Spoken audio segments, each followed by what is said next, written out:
Bonjour Corinne, bonjour Richard. Comme Bonjour Richard. d'habitude, nous sommes de retour. Alors nous présentons toutes nos excuses aux fidèles de nos rendez-vous du lundi et des retransmissions pour cette courte interruption pour raison de santé. Alors on va en profiter pour vous présenter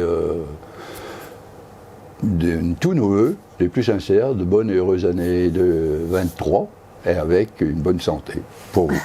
Voilà. Alors petit retour sur le match. Corinne, après Calais, très bien négocié, vous êtes gavé offensivement, défensivement, vous avez été rigoureuse. Et première défaite à domicile face à Fétia, 74-77.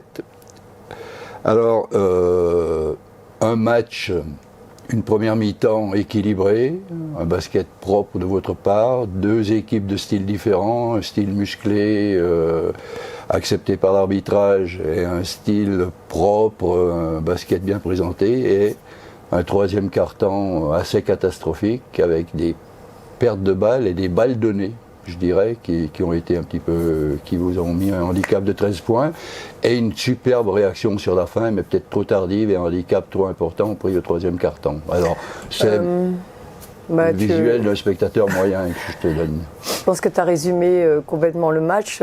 Là, moi, je suis très déçue au-delà du résultat. Je pense que Fétia mérite sa victoire et que si nous avions gagné ce match-là, de la manière dont ça s'est passé, comme tu dis, ça aurait été un hold-up, mais les hold-up, ça existe. Hein. Oui.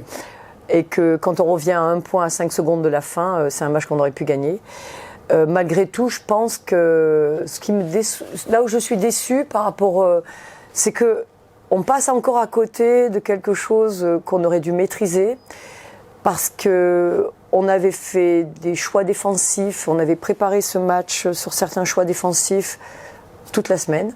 Et quand on a commencé le match, on a fait à l'envers. Hein.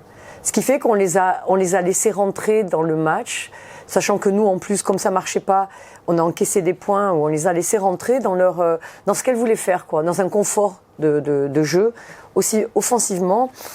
Et du coup, nous, ça nous a mis un petit peu la tête dans l'eau et on a eu du mal, même si tu dis que le match était équilibré, on n'a pas été assez bon défensivement. On sentait que le tempo était du côté... Oui, on n'a pas été assez bon défensivement parce qu'on les a laissés rentrer dans ce qu'elles voulaient faire, sachant qu'on avait prévu quelque chose. Alors, on prévoit des choses, ça ne marche pas forcément et la preuve... Ça n'a pas marché. Mais là où mon regret, c'est que c'était vraiment des choses où il fallait de la concentration et on n'a pas. C'était des trucs tout simples et on n'a pas été là. Du coup, ça leur a laissé des shoots ouverts, hein, notamment à 3 points, où au début de match, elles sont rentrées dans un certain confort, quoi. Voilà. Alors, est-ce que votre équipe, le groupe, qui pratique donc le basket excellent avec du prône, je suppose, par séquence. Est-ce qu'il ne montre pas ses limites dans des matchs face à des équipes qui jouent plus musclées ? On a eu le même constat acharné. C'était à peu près les mêmes choses. Et moi, pourtant, moi, je les avais prévenus. Hein. On voit les matchs de Fétia. Oui. C'est leur qualité première. Du coup, mes joueuses étaient prévenues, mais entre être prévenues et être capables de faire, il y a une différence qui est énorme. Et du coup, je voudrais dire, c'est pas offensivement, on met 74 points face à cette défense-là, en ayant tiré peu de lancers francs. Oui. On met 74 points face à une défense très agressive. Il n'y a rien à dire. Hein. Malgré le fait qu'on aurait dû trouver des solutions bien plus faciles, sachant qu'ils faisaient boîte sur caille et que c'était aux autres joueuses de trouver des solutions, même si on restait sur les systèmes. Moi, ce qui me dérange, ce qui fait notre faiblesse sur ce match-là, c'est notre défense.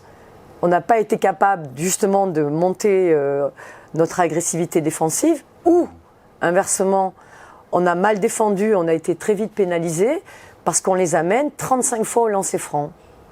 Donc, c'est pas offensivement qu'on a perdu, hein. C'est défensivement, on n'a pas fait le job. Hein. Et d'ailleurs, nos standards, on encaisse à peu près 59 points, on va dire, 62 points par match. Et là, on est à 77, donc on est au-dessus. 17 points, elles mettent 28 points de lancer franc. Point. Il n'y a pas... C'est mathématique. On marque 74 points, le job est fait en attaque. On met 8 paniers de plus qu'elle. Malheureusement, on encaisse 77 points. Sur les 77 points, on encaisse 30 points de lancer franc. Ça veut dire que défensivement, on a sûrement fait des fautes qui se sont vues et on les a menées au lancer trop facilement. Voilà, là-dessus, c'est là-dessus où on doit être meilleur. Notamment quand... après, c'est difficile, hein, quand on a 5 fautes au bout de 2 minutes, et face à une équipe qui, elle, est très agressive, chercher l'erreur, quoi. Oui, et la deuxième chose qui me paraît assez nette sur ce match, c'est que ce soit Zinaï chez elle ou Middleton, elles ont 2 filles de caractère. Ah oui, et dans les moments chauds, ces 2 filles-là ont ramuté les troupes et tout, et à Montbrison, il manque peut-être ce leader dans ces moments-là. Il y a un axe où on a été vraiment pas performant sur ce match-là, c'est l'axe 1-5, où cette joueuse-là, encore une fois, nos meneuses étaient prévenues. Cette joueuse-là, elle amène de la combativité, de la surcombativité qui transcende les joueuses avec qui elle joue autour. Et Middleton, c'est pareil. Middleton, c'est une très bonne joueuse. Alors, on aurait pu faire l'option de faire boîte sur elle, mais faire l'option de faire boîte sur elle, elles auraient amené un pic sur elle, un écran, et du coup, elles se retrouvaient à avoir un shoot ouvert derrière un écran. Donc, l'objectif était de... Oui, c'est une équipe qui est très structurée, qui joue très bien au basket. Hein. On se connaît vraiment avec l'entraîneur. Homogène dans les changements aussi, il n'y a pas de baisse de régime. Parce que c'est une équipe qui est au service de l'américaine Middleton, mais qui fait très bien les choses pour que le ballon, à un moment donné, lui arrive. Et inversement, sur ce match-là, par rapport au match d'avant, quand elles ont joué contre Charnay, toutes les joueuses autour, en plus, ont été à droite. Hein. Donc ça fait... quand tu te focuses sur une joueuse et que, comme elles sont focus sur Kai, mais que nous, autour, les joueuses ne sont pas capables notamment nos joueuses intérieures, ou cet axe 1-5, là, les 5 ne sont pas capables... Quand tu fais une boîte sur une poste intérieure, ça libère les autres joueuses, notamment dedans, puisqu'elles restent à 4 dedans. Et nous, nos postes 5 ont été... largement dominés. Oui, athlétiquement, physiquement. Oui, dans la combativité. Dans la combativité, on a été dominé malgré le fait qu'on soit plus grande. D'où la question de se dire qu'est-ce qui est essentiel en Ligue 2 pour bien jouer au basket. Est-ce que c'est de la combativité ou est-ce que c'est de la taille avec des gestes fluides ? Je pense que la réponse, sur certains matchs c'est ça, sur d'autres matchs c'est ça. En tout cas, sur les 2 équipes qui nous sont devant, qui sont Charnay et puis Efetia,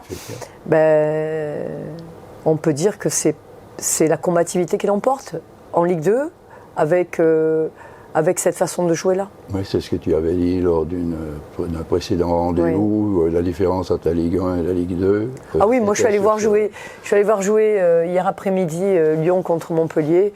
Je peux vous dire que c'est pas du tout le même. C'est pas du tout le même basket. Hein. Voilà, maintenant, il faut qu'on s'adapte. Hein. Il faut qu'on s'adapte, qu'on arrive à, comme dit Sylvie très bien, il faut qu'on arrive à jouer avec les 2 personnes qui arbitrent les matchs.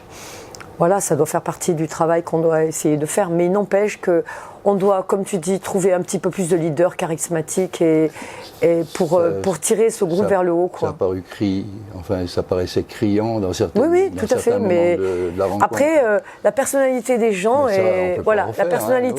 mais à un moment donné, ça nous fait défaut. Parce que nos meneuses, que ce soit Aurélie sur ce match-là, elle doit, bien qu'elle le savait, Aurélie, elle a de l'expérience. Mais à un moment donné, tu dois avoir un petit peu plus de vis, quoi. Parce qu'autrement, tu te fais manger contre des joueuses qui jouent ce registre-là. Et ça reste du basket. Maintenant, à toi de faire ce rapport de force entre ces duels-là, quand tu as un duel en face, que tu dois essayer de ne pas perdre, surtout. Voilà. Alors, des nouvelles des blessés, maintenant. Ah là, vraiment, au-delà du résultat, mon chagrin, il est sur le fait qu'on a les 2 joueuses qui sont blessées sur ce match-là, plus Jade qui était déjà blessée avant. On a quand même 3 joueuses sur le flanc. Donc ça veut dire entraînement difficile durant la semaine pour faire du collectif. Entraînement difficile, ça veut dire pour préparer Reims. Oui. Reims qui a perdu chez lui d'1 point, donc il va venir chez nous avec le couteau entre les dents. Mais oui, elle passait des examens ce matin, mais moi je suis assez pessimiste par rapport à Clarisse. Ah ouais. Oui. J'espère qu'on l'a pas perdue pour le restant de l'année, malgré tout.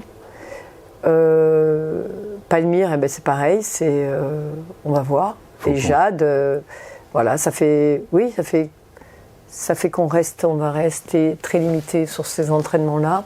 Maintenant, moi, ce que je veux dire, c'est qu'il va falloir aller le chercher. Il va falloir que d'autres joueuses dans l'équipe, je pense notamment à Maëlys qui actuellement est vraiment pas bien, qu'elle montre qu'elle retrouve certaines autres valeurs qu'elle a montrées à un moment donné. Il va falloir que le groupe soit encore plus fort ensemble, parce que autrement on n'y arrivera pas. Et il faut compter sur Bertrand. J'ai vu qu'il s'affairait, le staff médical. Oui. Là, elles ont tu vois, le club est quand même assez réactif, parce qu'elles passent des examens déjà ce matin. Donc maintenant. Une fois qu'on saura les résultats, on fera avec, on va essayer de faire avec. Après, la force d'un groupe, c'est quand il y a des difficultés. Souvent, c'est là qu'on voit. Voilà. Et donc moi, je dis, on verra samedi contre Reims, qu'est-ce qu'on est capable de faire. De toute façon, au basket, on joue 5 contre 5, avec 2 personnes qui nous arbitrent. Mais sur le terrain, on est 5 contre 5, et puis s'il faut jouer 40 minutes, certaines joueuses devront jouer 40 minutes.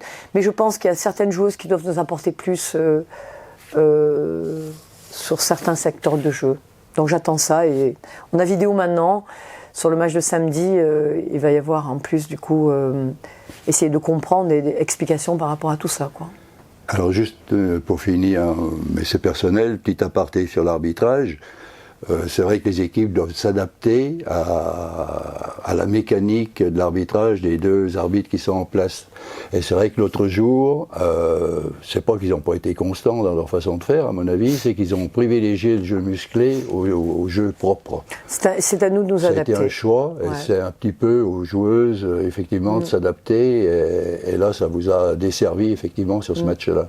Tout à fait. Donc ça reste une leçon. Mais il fallait le dire. Tu l'as dit, maintenant. Je l'aurais dit personnellement. Oui, moi je ne veux pas. Moi maintenant, je regarde plus ni le nom, parce que ça sert à rien. Et encore une fois, sur un match comme samedi, il faut qu'on s'adapte par rapport à tout ce qui se passe. C'est comme quand tu vas dans une salle très hostile où les gens font du bruit, où on a du mal à s'entendre, où ça fait partie du basket. Là, c'est vrai, ce qui est dommage, c'est le manque d'équilibre, quoi. Oui, voilà. Mais ça ne doit pas être évident non plus de siffler 2 styles de jeu complètement différents qui étaient à l'opposé, c'est-à-dire les fautes corporelles, les contacts corporels, et on les laisse passer, les contacts... Oui, mais moi j'ai une seule remarque à faire. Comment on dit, quels sont les matchs qui doivent être référence? C'est le niveau au-dessus, c'est le plus haut niveau possible. Exact. Donc je veux dire, la Ligue féminine, allez voir des matchs de Ligue féminine. Allez voir des matchs, même ça passe sur YouTube, regardez, et vous verrez que les contacts ça n'a rien à voir. Je veux dire, du coup, c'est comme si c'est un autre basket. Et c'est dommage que la référence ligne ne soit pas là, quoi. Bon, c'est mon point de vue. Maintenant, c'est encore à nous de nous adapter. On là-dessus, discuter avec ces personnes-là, mais... Voilà. Écoute, je crois qu'on a fait le tour à peu près. Oui, Corinne. maintenant il faut qu'on relève la tête contre Reims, surtout parce que maintenant on reste 3e ex-aequo avec d'autres équipes et qu'on a besoin de gagner parce qu'après on va à Chartres, on reçoit la tronche, donc c'est des matchs difficiles qui viennent, mais ça va être un match important qu'on doit absolument gagner, oui. Mais c'est pas parce qu'il y a des fêtes, à mon avis, face à Feitia, qu'il y a à remettre en cause la valeur du jeu de cette équipe-là. C'est une défaite très honorable, à mon avis, sur la façon de jouer. C'est pas parce qu'il y a des fêtes qu'on doit baisser la tête. Ah non, mais dire, regarde, on est là, on sourit, On Ben, sourit, c'est bien. voilà, donc ça fait partie. De toute façon, ça reste, ça fait partie de la vie, ça fait partie. Ça reste que du sport, n'est-ce pas, Richard, et que il y a d'autres choses. Il y a d'autres choses plus importantes. Mais c'est notre métier, donc Oui. on va gagner samedi. Bon, alors, on y croit. Voilà. samedi. Et on À sera samedi. là, Voilà. à samedi.